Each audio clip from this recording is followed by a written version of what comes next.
मैं डॉक्टर अमित भटनागर पंतनगर कृषि विश्वविद्यालय में सस्य विज्ञान विभाग में प्राध्यापक के पद पर कार्यरत हूँ। इस चैनल के माध्यम से मेरा प्रयास है किसानों तक सही जानकारी पहुंची ताकि उसका लाभ वो खेती में ले सके। आज जो चर्चा करनी है, जो आपसे डिस्कशन करना है, वो ये है कि अगर हम खेत खाली छोड़ते हैं तो हमें क्या नुकसान होता है, और अगर हम उसमें हरी खाद लेते हैं तो हमें क्या फायदे उसके मिलते हैं, क्या मिट्टी पर प्रभाव पड़ता है, और जो अगली फसल उगती है उस पर क्या क्या असर आते हैं। पहले बात करते हैं कि अगर हमने गेहूं काटने के बाद या कोई भी फसल काटने के बाद खेत खाली छोड़ दिया है तो उसमें देखिए घास बहुत हो जाती है। जैसे आप ये देख रहे हैं, ये खाली खेत है, यहाँ बहुत घास है। अब इस घास में ये बीज भी बन रहा है, ये बीज बन रहा है इसके अंदर, ये बीज नीचे गिरेगा और फिर ये नीचे गिरने के बाद अगले साल फिर इसमें घास आएगी। तो घास के जब बीज बनते रहते हैं, घास बहुत ज़्यादा हो जाती है और ये अगली फसल में उगेंगे, तो हमें इनको रोकने के लिए बहुत सारी दवाइयों का प्रयोग करना पड़ेगा, केमिकल्स डालने पड़ेंगे, हर्बिसाइड डालने पड़ेंगे, जिससे हमारे खेती का खर्चा बढ़ता है। दूसरा, खेत तैयार करने में हमें समस्या आएगी क्योंकि कुछ घास बहुत मजबूत हो जाती हैं, उसकी जड़ें नीचे तक चली जाती हैं, तो हैरो हमें ज़्यादा करना पड़ता है, जिससे हमारा ट्रैक्टर का खर्चा बढ़ता है, डीजल का खर्चा बढ़ता है और उससे हमारी लागत बढ़ती है। तो खेत खाली छोड़ने का ये नुकसान होता है कि घास बहुत ज़्यादा हो जाती है और अगली फसल को भी नुकसान करती है। अगर हम खेत खाली ना छोड़ें, जैसे कि इधर आप देख रहे हैं, ये हमने कॉपी लिया है और उसके बगल में हमने ढैंचा लिया है, दोनों हमने हरी खाद के लिए लिए हैं। तो ये आप अपने क्षेत्र के अनुसार, चाहे आप लोबिया ले सकते हैं, काउपी की हरी खाद ले सकते हैं, या आप ढैंचा ले सकते हैं। ये जो हरी खाद है इसके बहुत फायदे होते हैं, पहले भी मैं कई वीडियो बना चुका हूँ।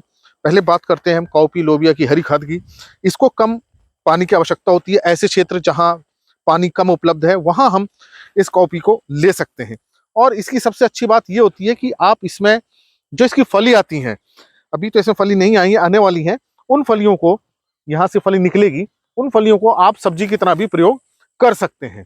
तो एक तो फायदा इसका ये रहता है कि हमें सब्जी भी मिल जाती है और इससे खरपतवार, आप देखिए यहाँ खरपतवार बहुत कम है, खरपतवार नहीं उगेंगे और इसकी हरी खाद हमको मिलेगी।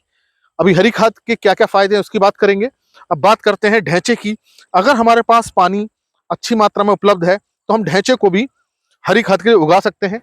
अब देखिए यहाँ ढैंचा है और इसका बायोमास ज्यादा है, तो ढैंचे का जो असर है वो लोबिया काउपी से ज्यादा होता है, क्योंकि इसका जो नाइट्रोजन फिक्स करने की कैपेसिटी है या इसमें से जो जैविक पदार्थ मिलता है वो काउपी से हमें ज्यादा मिलता है। लेकिन इसको थोड़ी पानी की ज्यादा जरूरत होती है, तो जिन क्षेत्रों में पानी उपलब्ध हो सकता है वहां हमें ढैंचा लेना चाहिए, और जहां पानी हमको कम मिल रहा है वहां हमको ये काउपी लोबिया लेना चाहिए। तो ये तो दो बड़ी अच्छी फसल है हरी खाद के लिए, ग्रीन मैन्योरिंग के लिए। अगर हम इनके लाभ की बात करें तो देखिए, किसी भी हरी खाद का सबसे बड़ा जो फायदा होता है वो उससे जैविक पदार्थ जो मिलते हैं, ऑर्गेनिक मैटर और नाइट्रोजन, ये दो बहुत बड़े फायदे हैं। और हमारे खेत में जैविक कार्बन लगातार कम हो रहा है। ये एक ऐसा तरीका है ग्रीन मैन्योरिंग हरी खाद, जिससे हमारे खेत में बहुत ज्यादा मात्रा में जैविक पदार्थ मिलता है, ऑर्गेनिक कार्बन बढ़ता है। तो ये एक तो हमारे खेत की जो सॉइल फर्टिलिटी है उसको बढ़ाता है, खेत की ताकत को बढ़ाता है, जिससे कि ह्यूमस बनता है। और जैविक पदार्थ ही खेत की ताकत का निर्धारण करता है। जिस खेत में जैविक पदार्थ ज्यादा होगा, ऑर्गेनिक कार्बन, जैविक कार्बन ज्यादा होगा, उस खेत उतना मजबूत होगा, उसकी ताकत उतनी ज्यादा होगी, उसकी फर्टिलिटी हम कह सकते हैं बहुत ज्यादा होगी, फसल उत्पादन अच्छा होगा। तो एक सबसे बड़ा फायदा तो ये रहता है कि जैविक पदार्थ बढ़ते हैं। दूसरा, जो भी हम हरी खाद लेते हैं ग्रीन मैन्योरिंग, चाहे हम काउपी ले रहे हैं, चाहे हम ढैंचा ले रहे हैं, कोई हम दलहनी फसल लेते हैं, चाहे आप मूंग भी ले सकते हैं, उड़द भी ले सकते हैं। दलहनी फसल क्या होता है कि उनकी जड़ों में जीवाणु होता है राइजोबियम, जो मिट्टी में नाइट्रोजन को फिक्स करता है, वातावरण की नाइट्रोजन को लेकर के मिट्टी में फिक्स करता है। ये एक बड़ी अच्छी इसके अंदर प्रक्रिया होती है। तो जो वायु की जो नाइट्रोजन है वो जमीन के अंदर आके फिक्स होती है, तो नाइट्रोजन का बहुत बड़ा फायदा मिलता है, क्योंकि जो पौधों को सबसे ज्यादा आवश्यकता होती है वो नाइट्रोजन की होती है। नाइट्रोजन के लिए हम बहुत सारे उर्वरकों का प्रयोग करते हैं, यूरिया उसमें खास तौर से है, तो इससे बहुत अच्छी मात्रा में नाइट्रोजन मिलता है। और ढैंचे में ज्यादा नाइट्रोजन मिलता है क्योंकि इसका बायोमास प्रोडक्शन ज्यादा है, इसकी जड़ें ज्यादा फिक्स करती हैं क्योंकि गहरी भी जाती हैं। और हालांकि ऐसा नहीं है कि कॉपी से नहीं मिलता, इससे मिलता है, अच्छी मात्रा में मिलता है, लेकिन जो हमें ज्यादा फायदा देखने को मिलता है वो ढैंचे से मिलता है। तो आप कोई भी हरी खाद ले सकते हैं। तो एक तो जैविक कार्बन बढ़ता है, जैविक पदार्थ बढ़ते हैं, जिससे ह्यूमस बनता है। दूसरा, नाइट्रोजन बहुत ज्यादा मात्रा में बढ़ता है। तीसरा, जो ये दलहनी फसलें, इनकी जड़ें गहराई तक जाती हैं, तो मिट्टी की जो नीचे अगर कोई हार्ड लेयर है तो उसको भी तोड़ती हैं, तो मिट्टी से नीचे से पोषक तत्व लेकर ऊपर तक लाती हैं। तो मिट्टी के नीचे जो पोषक तत्व चले गए हैं वो उसकी जड़ें यहाँ तक लाएंगी, ऊपर पत्तियों में आएगी, फिर हम जब इसको मिट्टी में मिलाएंगे तो ये मिट्टी के ऊपर तक आएगा। एक ये फायदा रहता है।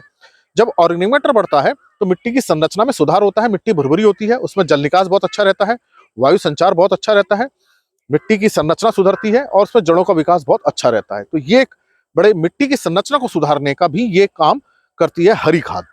इसके साथ साथ देखिए, जब ये जैविक पदार्थ बढ़ते हैं तो इसके अंदर माइक्रोबियल एक्टिविटी, सूक्ष्म जीवों की सक्रियता बहुत बढ़ती है और सूक्ष्म जीव मिनरलाइजेशन करने में, डिकम्पोजिशन करने में, ऑर्गेनिक एसिड निकालने में, जो फास्फोरस फिक्स हो गया उसको निकालने में, पोटेशियम फिक्स हो गया है मिट्टी के अंदर उसको निकालने में, जिंक अगर फिक्स है मिट्टी के अंदर उसको निकालने में ये काम करते हैं। सूक्ष्म जीवों के बहुत सारे काम होते हैं जिससे मिट्टी स्वस्थ रहती है। तो सूक्ष्म जीव भी हरी खाद लेने से बढ़ते हैं। तो जिन खेत में हम हरी खाद नहीं लेते वहाँ सूक्ष्म जीव कम रहते हैं और जिनमें हम हरी खाद लेते हैं उसमें सूक्ष्म जीव बहुत ज्यादा रहते हैं। तो ये भी एक बड़ा फायदा है कि हमारी मिट्टी लाइव हो जाती है। ये एक तरह से कहें माइक्रोबियल जो संख्या है बैक्टीरिया की, फंगस की, जो हमारे मित्र सूक्ष्म जीव उनकी संख्या बहुत ज्यादा बढ़ती है। इसके साथ साथ देखिए, जो जब ये डिकम्पोजिशन होता है, इनका अपघटन होता है, जब मिट्टी में लाएंगे तो बहुत सारे ऑर्गेनिक एसिड्स निकलते हैं। तो मिट्टी के अंदर कोई सैलिनिटी है, कोई लवणता, तो उसको भी ये कम करती है।